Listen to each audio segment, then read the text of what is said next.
Hey there, my name is Michael King. Welcome back to The Connected Accountant, where I talk about starting, scaling, and optimizing fractional CFO services. Today, I'm gonna break down exactly how I explain the P&L to my fractional CFO clients. Now, this is such an important skill to have because when you're able to explain finance and accounting concepts in a language that your clients can understand, it makes you seem much more relatable. But more importantly than that, when they're able to look at financial statements as an example and understand what's going on at a fundamental level, they're able to ask smarter questions and therefore they're able to get more out of the conversations they have with you as their fractional CFO. So today I'm gonna walk you through my explanation of the P&L to entrepreneurs that work in the coaching space. Let's go ahead and dive in.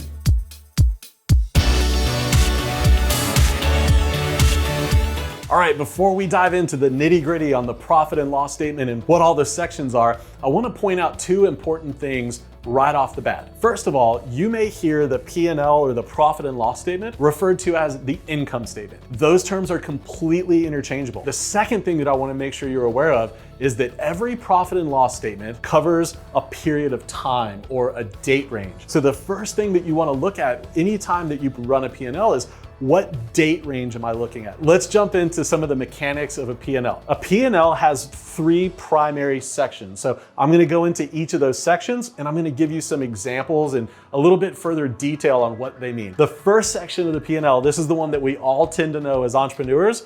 The first section is revenue. Revenue is just another term for sales. That's the money that comes into our business through providing the goods and the services that we offer. So if you are a coach and somebody pays you for a coaching package, that's revenue, that's sales, right? We all know sales, we all know revenue, that's the easy one. The next section of the profit and loss statement is the cost of goods sold, or COGS, and cost of services. It's actually not that complicated. For coaching businesses, consulting businesses, or course creators, it's not that bad. The kinds of expenses that go into cost of goods or cost of services are other coaches. So if you have a coaching program and you've got your friend Amanda helping you out, she takes some of your clients and you take some of your clients, the money that you pay to Amanda would be considered a cost of services. So it's any money that you're paying to other coaches. Now, I know a lot of you also have some cool things like journals or maybe manifesting crystals. You tend to have some of those like physical products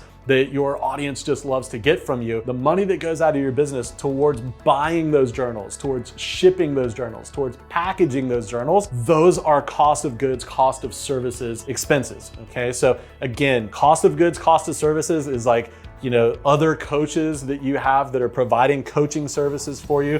Now, keep in mind, I didn't say this is your EA or your OBM or your marketing manager or your ads manager, right? This is just services that you're providing directly to your clients, like other coaches. So cost of goods, other coaches, those kind of expenses in journals. Now, another thing that I want to point out, if you are an earlier stage business owner, if you are maybe a sole proprietor or the solopreneur and you don't have an Amanda, you don't have someone else on your team offering coaching, you're not selling journals, right? Or planners or those kinds of things to your audience, you're just providing the services yourself. You may not have any cost of goods. Your cost of goods or cost of services might be zero, and that's absolutely okay. Don't think that you've got to have an expense here, because you don't, and you probably won't until you start bringing on other coaches or start selling physical products. So the first section was revenue. The second section was cost of goods sold. Now, when we subtract cost of goods sold from revenue, we are left with gross profit. All gross profit is the money that's left over after you pay for these things, the money that's left over for operations. It's that simple. Once we subtract cost of goods from revenue, we know that we're left with gross profit. But if you've been in business more than about 2 hours, you probably know by now that there are other expenses in our business other than our cost of goods and cost of services. And we call those expenses overhead. Those are all the other expenses that you might have to pay in your business. Fancy people will call those expenses SG&A. And by fancy people, I mean like accounting nerds. You might also hear them referred to as operating expenses. And here's just a quick insider tip for you.